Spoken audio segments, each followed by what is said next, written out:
என்னது என் பேரில் எங்கள் அப்பா உயிரை எழுதி வச்ச பத்திரத்தை எடுத்துகிட்டு வந்துட்டீங்களா? ஐயோ அப்படின்னு சொல்லிட்டு நடேசம் வாங்கி பார்க்குறாங்க. எல்லாருமே சந்தோஷப்படுறாங்க. அப்போ அது நம்ம வீடா? ஐயோ ரொம்ப ஜாலியாக இருக்கே, ரொம்ப சந்தோஷமாக இருக்கே. இது தெரியாமல் அவங்க வீடு, அவங்களுக்கும் பங்கு இருக்குது, நமக்கு எதுவுமே இல்லையோ அப்படின்னு சொல்லிட்டு பயந்து பயந்து இருந்தோமே அப்படின்னு பாண்டியன், பல்லவன், சேரன், சோழன் எல்லாம் ரொம்ப சந்தோஷப்படுதுங்க. அதுக்கப்புறம் நிலா நீ எப்பேற்பட்ட வேலை பண்ணியிருக்கமா அப்படின்ட்டு மாமனார் ரொம்பவே தாங்கி போய் பேசுகிறாரு. சரிம்மா அடுத்து என்னம்மா பண்ணலாம்? வக்கீல்கிட்ட போய் பேசிடுவோம். கோர்ட்டு ஹேரிங்கில் போயிட்டு இங்கே பாருங்கள், இனிமேல் எங்கள் வீட்டில் வந்து தொந்தரவு பண்ணக்கூடாதுன்னு சொல்லிட்டு நம்ம ஸ்டே ஆர்டர் வாங்கிடணுமாம்மா அப்படிங்கிறாங்க. சரிம்மா அப்படின்னு சொல்கிறாங்க. சரின்னு சொல்லிட்டு எப்படா வெளியம்ட்டு வீடு 2 பேரும் நம்ம சோழன் சேரன் எல்லாருமே சேர்ந்துக்கிட்டு போகுங்கிறாங்க. இங்கே சோழனும் நிலாவும் நாங்கள் மட்டும் ஃபஸ்ட்டு போய் பார்த்துட்டு வந்துடுறோம் அப்படின்ட்டு வக்கீலை போய் பார்க்குறாங்க, பேசுகிறாங்க. சரிம்மா நாளைக்கு கோர்ட்டில் வச்சு எல்லாத்தையும் முடிச்சிடலாம், பரவாயில்ல, பரவாயில்லையே அப்படின்னு சொல்லிட்டு நிலாவை வந்து பாராட்டுறாங்க. எப்படிம்மா எடுத்துகிட்டு வந்திருக்கீங்க? ஐயோ நீங்கள் சொல்கிறதெல்லாம் கேட்க ஒரு மாதிரியாக இருக்கே. என்னம்மா வக்கீல் மேடம் பார்க்குறீங்க, நான் இவ்வளோ கஷ்டப்பட்டு இறங்கி எடுத்தேன், நிலாவை பாராட்டுறீங்க அப்படின்னு சொல்ல 2 பேரும் சொல்ல சிரிக்கிறாங்க. வக்கீல் என்னம்மா நீங்கள் 2 பேரும் அடிச்சுக்கிட்டு விவாகரத்து கொடுத்துருக்கீங்க, ஆனால் நைட்டில் ஒன்றா போய் பத்திரத்தை எடுத்துகிட்டு வந்திருக்கீங்க, உங்களுக்குள்ள என்ன சொல்கிறது போங்க அப்படின்னு அந்த வக்கீலம்மா சொல்லிடுறாங்க. இதுக்கு நடுவில் அவங்க எல்லாம் வக்கீலை போய் வாட்டுறாங்க இல்லையா.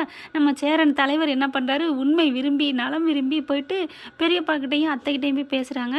இங்கே பாருங்க அத்தை, உங்ககிட்ட ஒன்று சொல்ல வந்திருக்கேன். என்னடா என்ன சொல்ல வந்திருக்கேன் அப்படின்னு அவங்க பெரியப்பா வந்து கத்திக்கிட்டு வராரு.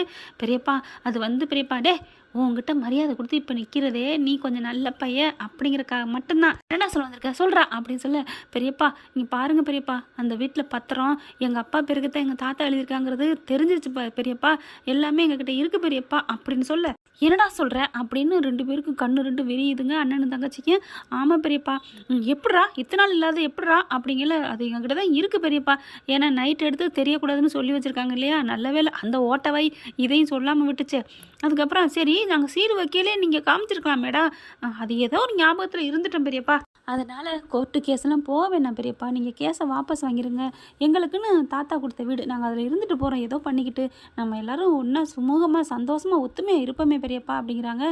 ஆத்தாடி எடுத்துட்டாங்களே இப்போ என்னென்ன பண்ணுறது அப்படின்னு 2 பேரும் குசுன்னு பேச, இரு இவன் ஒரு இழிச்சா இவன்கிட்ட சொல்லி அனுப்பிடுவோம் அப்படின்ட்டு, சரி அவ்வளோ சேரா நீ நல்ல பையன், நீ சொல்கிறதுனால நாங்கள் கேட்குறோம், சரி நாங்கள் கேஸை வாபஸ் வாங்குகிறோம் அப்படின்னு சொல்ல, ரொம்ப தேங்க்ஸ் பெரியப்பா, நன்றி பெரியப்பா, நன்றி அத்தை அப்படின்னு சொல்லிட்டு கிளம்புறாங்க.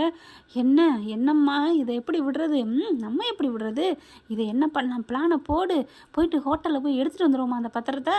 சேரா நில்லுடா அப்படின்னு சொல்லிட்டு அண்ணன் தங்கச்சி ஓடியாருதுங்க. என்னம்மாம்மா என்ன அத்தை என்ன பெரியப்பா அப்படின்னு கேட்க, இல்லை நீ பொய் சொல்கிறியா, பத்திரம் உங்கள் பேரில் இருக்குன்னு நான் எப்படி நம்புறது, ஐயோ பெரியப்பா நீங்கள் வாங்க நான் வேணாலும் காமிக்கிறேன் அப்படின்னு சொல்லிட்டு போகிறாங்க. ஹோட்டலில் போய் வச்சு அந்த பத்திரத்தையும் காமிக்கிறாங்க. ஆஹா உண்மையிலே தான் உங்கள் அப்பையும் எழுதி வச்சுருக்கேன் பாரியானே, ஏன் அப்பனா ஓ அப்பனு தான் அப்படின்னு அண்ணன் தங்கச்சியும் பேச, உடனே என்ன பண்ணுறாங்க அப்படின்னு புறையிற மாதிரி நடிச்சுட்டு, சேரா தண்ணி இருந்தா தாரியா அப்படின்னு சொல்ல, இதை கொண்டு வரேன் அப்படின்னு பார்க்குறாங்க. தண்ணியை காணுமே, கொஞ்சம் சுடு தண்ணியாக தாப்பா, இருங்க நான் போய் கேட்குறேன் அப்படின்னு ரிசப்ஷனில் போய் கேட்குறேன்ட்டு போகிற இவங்க என்ன பண்ணுறாங்க, டக்குன்னு அதை ஃபோட்டோ எடுத்துக்கிறாங்க அந்த உயில. அதுக்கப்புறம் சேரன்ட்ட நல்ல மாதிரி குடிச்சிட்டு தண்ணி வாங்கி குடிச்சிட்டு கிளம்பி போயிடுறாங்க. கோர்ட்டு ஹேரிங் வருதுங்க. போயிட்டு இவங்க என்ன பண்ணுறாங்க, நிலா தாங்க எல்லாத்தையும் சப்மிட் பண்ணுறாங்க. இது எங்கள் மாமனாருக்கு அவங்க அப்பா எழுதி வச்ச உயில், அந்த வீடு முழுக்க அவங்களுக்கு தான் சொந்தம், அவங்களுக்குலாம் வேறு எழுதி வச்சுட்டாங்க அப்படின்னு காமிக்கிறாங்க. அப்புறம் என்னம்மா கரெக்டாக தானே இருக்குது அப்படின்னு நீதிபதி சொல்ல, யாருங்க சொன்னா, அவங்க ஒரு உயிலை கொண்டாந்து கொடுத்துட்டா அது உண்மையாயிருமா என்ன அப்படின்னு அவங்க பெரிய பையன் சொல்ல, எல்லாரும் அப்படி திரும்புகிறாங்க. என்னடா அது புதுசாக ஒரு குண்டை போடுறானே அப்படிங்கிற மாதிரி பார்க்க, உடனே அவங்க பெரியப்பா வந்துட்டீங்க பாருங்க இவரான இந்த உயிலெலாம் சும்மா எங்கள் அப்பா என் பேரில் எழுதி வச்ச உயில் இந்தா இருக்குது பாருங்க அப்படின்னு சொல்லி கொடுக்குறாங்க. பார்த்தா அப்படியே பக்காவாக அது எப்படி இருக்குமோ அதே மாதிரி எழுதி நடேசேங்கிற பேரை மட்டும் இல்லாமல் அவங்க அண்ணன் பேரில் எழுதி வச்ச மாதிரி இருக்குங்க, தங்கச்சி பேரில் எழுதி வச்சுருக்குங்க. படித்து பார்த்துட்டு நீதிபதி அப்படியே குழம்புறாரு. என்னங்க இது உங்கள் சொத்தா இல்லை அவங்க சொத்தா, ஒன்றும் புரியலையா, ஐயோ இதுதாங்க நாங்கள் கொடுத்த பத்திரம் தாங்க உண்மை அப்படிங்கிறாங்க நீலா. ஆனால் 2மே ஒரே மாதிரி இருக்கே எப்படி அப்படின்னு சொல்லல, ஒன்றும் பண்ண முடியலை, என்ன சொல்கிறதுன்னு தெரியல, சரிங்க இதை உணவு இடைவெளிக்கு அப்புறம் இதுக்கு தீர்ப்பு என்னன்னு பார்த்துக்கலாம் அப்படின்ட்டு போயிடுறாங்க. அதுக்கப்புறம் இடைவெளிப்ப எப்படி நீங்கள் தான் பத்திரத்தை எடுத்துகிட்டு வச்சுட்டு வந்து நடிப்பீங்களோ, எங்களுக்கும் பத்திரம் ரெடி பண்ண தெரியாதோ, இங்கே பார்ப்பா நான் சொல்கிறேன் நீ வந்து இது நல்லதுக்குல்ல அப்படின்னு சொல்லிட்டு கோவிக்கிறாங்க. பாண்டி என்னடா என்ன நீங்கள் ஒரு பொய் பத்திரிகை பத்திரம் ரெடி பண்ணீங்க, நானும் ஒரு பொய் பத்திரம்டா, ரெடி பண்ணேன்டா அப்படின்னு சொல்ல, நாங்கள் ரெடி பண்ணது பொய் இல்லை உண்மை அப்படிங்கிறாங்க சேரன் சோழன் எல்லாரும். உண்மையா பொய்யானு கொஞ்ச நேரத்தில் தெரிஞ்சிடும்டா. நாங்கள் அந்த வீட்டுக்குள்ள இருக்கமோ இல்லையோ, நீங்கள் அந்த வீட்டுக்குள்ள இருக்கக்கூடாதுடா, நான் விட மாட்டேன்டா. ஏன் பெரியப்பா, நீங்கள் எங்கள் பெரியப்பா தானே, என்னமோ பக்கத்து வீட்டு ஆள் மாதிரி பேசுகிறீங்க அப்படிங்கிறாங்க. அதுக்கப்புறம் நிலா பார்க்குது, நம்ம பத்திரம் ரெடி பண்ணிட்டோம்னு அவங்களுக்கு எப்படி தெரிஞ்சிச்சு, அதுவும் அப்படியே இதே மாதிரி இருக்கே, இதை பார்த்து அவங்க ஜெராக்ஸ் எடுத்த மாதிரி இருக்கே, ஒன்றுமே புரியலையே அப்படின்னு நிலா குழம்பிட்டு இருக்க கரெக்டாக சேரன் என்ன பண்ணுறாரு, நிலா என்னை மன்னிச்சிருப்பா. நிலா பார்க்குறாங்க எல்லாருமே, என்னென்ன சொல்கிறீங்க அப்படின்னு கேட்க, இல்லை நீங்களாம் வக்கீலை பார்க்க போயிருந்தீங்களா, அப்போ நான் அத்தைக்கிட்டையும் பெரியப்பாட்டையும் போய் பேசினேன்.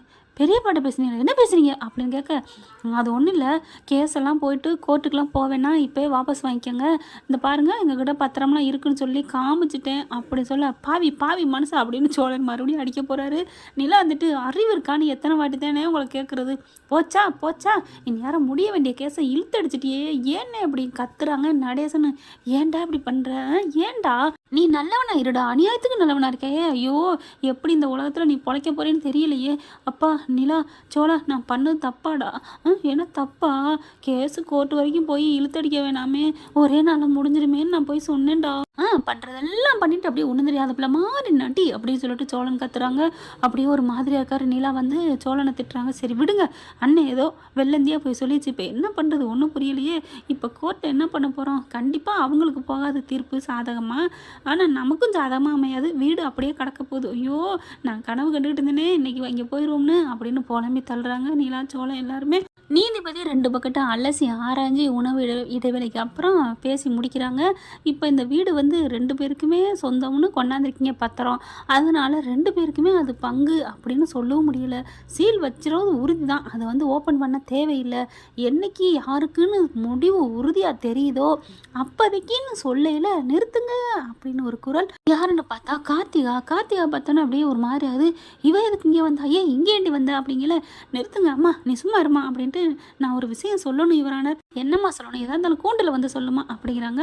கூண்டில் போய் சொல்ல போகிறாங்க. இங்கே பாருங்கள், இந்த பத்திரத்தில் இருக்கிறது எல்லாமே உண்மைதான், ஆனால் நிலா வீட்டு பத்திரத்தில் அண்ணன் வீட்டு சோழ மாமா வீட்டு பத்திரம் தான் எல்லாமே ஒரிஜினல், இது வந்து ஃபேக்கு அப்படிங்கிறாங்க. என்னம்மா சொல்கிற, ஆமாம் அப்படிங்கிறாங்க.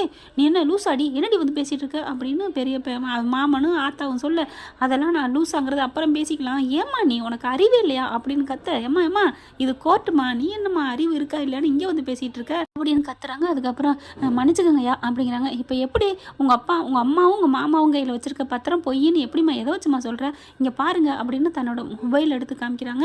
அதில் பார்த்தீங்கன்னா அவங்க அம்மா கூட பேசிக்கிட்டு இருக்காங்க, நம்ம கார்த்திகாவும் அவங்க அம்மாவும். அப்போ தான் இங்கே சேரன் வராரு. சேரன் வந்தகையோட எல்லாத்தையும் கேட்குறாங்க. அது எல்லாமே அதில் கட் பண்ணாமல் வச்சுட்டாங்க. அம்பட்டும் கார்த்திகாவோட ஃபோனில் ரெக்கார்டாக இருக்குது. போனதுக்கப்புறம் சேரன் போனதுக்கப்புறம் பார்த்தீங்கன்னா எல்லாமே பேசுகிறாங்க இல்லையா, நம்ம டூப்ளிகேட் தயார் பண்ணணுண்டி அப்படின்னு சொல்லிட்டு, இப்போ நம்ம என்ன பண்ணுறது, ஒரிஜினலுக்கு ஹோட்டலில் போய் ஃபோட்டோ எடுத்துகிட்டு வந்துடுவோம் வா அப்படின்னு போயிட்டு அவங்க ஹோட்டலில் போய் அதை ஃபோட்டோ எடுத்துகிட்டு வந்திருக்காங்களா, அதையும் அவங்க ஃபோனை வாங்கி பாருங்கள் அப்படிங்கிறாங்க. உடனே அவங்க மாமா கிட்ட, அதாவது சோழன் பெரியப்பா இருக்கார் இல்லையா, அவர்கிட்ட ஃபோனை வாங்கி பார்க்குறாங்க. அதில் இருக்குங்க உண்மையிலே அந்த, அதாவது ஹோட்டலில் வச்சு அந்த பத்திரத்தை ஃபோட்டோ எடுத்தாங்களே அது இருக்குது. அதையெல்லாம் பார்த்துட்டு ஆடி போகிறாங்க. அந்த சேரன் சொன்னதெல்லாம் கேட்டு நிலா சோழன் எல்லாருமே, ஐயோ ஏனே இப்படி இருக்க, நான் என்னப்பா பண்ணுறது அப்படிங்கிறாங்க. அதுக்கப்புறம் நீதிபதி பார்க்குறாங்க, என்னையா இவ்வளோ போட்டோண்டி வேலை பார்த்துருக்கீங்க அப்படின்னு கார்த்திகா அம்மாவையும் மாமாவையும் கழுவி நீதிபதி ஊத்துறாரு. 2 பேரும் தலையை தொங்க போடுறாங்க. என்னை மன்னிச்சிருங்கய்யா அப்படின்ட்டு. அட ஏயா, உங்கள் அப்பா தானே 3 பிள்ளையும் பெற்றாரு, கொஞ்சம் கூட உங்களுக்குலாம் மனசாட்சி இல்லை, எல்லாத்தையும் நீங்களே திங்க ஆளுன்னு நினைக்கிறீங்களா, நிறைய இடத்துல இப்படி தான் நடக்குது, என்னையா கொண்டு போகிறீங்க அப்படின்னு திட்டுறாங்க. இந்த கோர்ட்டு உங்களை வன்மையாக தண்டிக்குது. என்ன 6 மாதம் உள்ளுக்க போகிறீங்களா, கம்பின்றீங்களா, என்னப்பா சேரன் தரப்பில் உங்கள் பக்கத்து என்னம்மா நிலா, நீங்கள் ஏதாவது கம்ப்ளைண்ட் கொடுக்குறீங்களா, கொடுக்குறேன் தள்ளி போடுங்க அப்படின்னு சோழன் துள்ளுறாரு தவுறாரு. ஆனால் நிலா வந்துட்டு சும்மா இருங்க அப்படின்ட்டு, இல்லைங்க அப்படிலாம் தண்டிக்கிற எண்ணம்லாம் எங்களுக்கு இல்லை, அந்த வீட்டு பக்கம் இனிமேல் இது எங்கள் வீடு அப்படின்னு நெஞ்ச தூக்கிட்டு வந்து எப்போ பாரு திட்டிகிட்டு இருக்காங்களே, அந்த பக்கம் வராமல் இருந்தால் போதுங்க, அன்பாக அனுசரணையாக உறவாக வந்தால் ஓகே, மற்றபடி சண்டையாக பங்குன்னு வரக்கூடாது, அதை மட்டும் தீர்ப்பு சொன்னால் போதும் அப்படிங்கிறாங்க. நிலா கேட்டுக்கிட்டது என்னங்க அதே மாதிரி தீர்ப்பு கொடுத்துறாங்க. ஆனால் அவங்க 2 பேரையும் வான் பண்ணி தான் விடுறாங்க.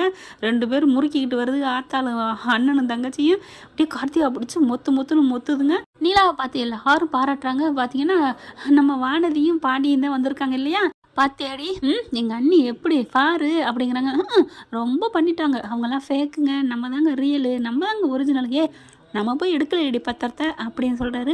நம்ம 2 பேரும் போயிருந்தா எடுத்திருப்போம் பாண்டி, இன்னைக்கு இல்லை நம்ம என்னைக்கோ எடுத்திருப்போம், நீ வேஸ்ட்டு. ஆனாலும் நிலாவை நீங்கள் ரொம்ப தான் தூக்கி வச்சு கொண்டாடுறீங்க, அவளும் ரொம்ப தான் பண்ணுறா, சும்மா பொய் கல்யாணத்துக்கு இவ்வளவோ அப்படிங்கல. இங்கே பாரு, பொய்யோ மெய்யோ இந்த குடும்பத்துக்கு அவங்க எவ்வளோ பாடுபடுறாங்க தெரியுமா? அடடா, உடனே ரொம்ப பேசாத. என்ன உங்கள் அண்ணனும் தானே போய் அந்த பத்திரத்தை எடுத்தாரு, இருந்தாலும் அந்த ஐடியா கொடுத்தது அண்ணி தானே அப்படிங்கிறாரு பாண்டி. எனக்கு என்னமோ பிடிச்சிக்கல, நீ என்ன உங்களுக்கு ரொம்ப சப்போர்ட் பண்ணுற? உனக்கு என்னடி, அவங்க அண்ணிடி. ஆமாம், அதை போகிறாங்களே டைவர்ஸ் வாங்கிட்டு. யார்டி சொன்னா? அவங்க 2 பேரும் டைவர்ஸ் எல்லாம் வாங்க மாட்டாங்க, உண்மையிலே சேர்ந்து வாழ போகிறாங்கடி அப்படிங்க. என்னது நிஜமாவா அப்படின்னு சொல்ல. ஆமாடி, அது நடந்தால் நல்லது தான், நான் என்ன வேணாம் நான் சொல்ல போகிறேன், அவங்களுக்கு என்ன எதிரியா என்ன? நீ இப்போவே இப்படி பேச்சு பேசுகிற, கல்யாணத்துக்கு அப்புறம் என்ன பண்ண போறீன்னு எனக்கே பயமாக இருக்கே அப்படின்னு பாண்டி நினைக்கிறாங்க. என்ன ஃப்ரெண்ட், பாண்டி நினைக்கிற மாதிரி நிலாவும் சோழனும் சேர்ந்து வாழ்வாங்க தானே? வாழ்ந்தா நல்லா தானே இருக்கும். கண்டிப்பாக நிலா மனசுக்குள்ள சோழனோட காதல் வந்துருச்சு தாங்க எனக்கு தோணுது. ஏன்னா பூச்சி கடிக்குன்னு சொன்ன வாயை பொத்துறாங்க பார்த்தீங்களா, பொத்தையில் அப்படியே ஒரு மாதிரி மியூசிக் போட்டு பாட்டு ஓடுது. அப்போவே தெரிஞ்சிருச்சு பயப்பிள்ளைக்கு காதல் வந்துருச்சுன்னு. இந்த வீடியோ உங்களுக்கு பிடிச்சிருந்தா தயவு செய்து லைக் பண்ணுங்க. இன்னும் அப்டேட்ஸ்க்காக சேனலை சப்ஸ்கிரைப் பண்ண மறக்காதீங்க. நம்ம கிட்ட இருக்க எல்லா சேனல்ஸோட லேட்டஸ்ட் வீடியோ அப்டேட்ஸ்க்காக மேல ரைட் சைடுல காட்டுற லிங்கை கிளிக் பண்ணி வாட்ஸ்அப் குரூப்ல ஜாயின் பண்ணுங்க. உங்களிடம் விடைபெறுவது நான் உங்கள் மெஹர்.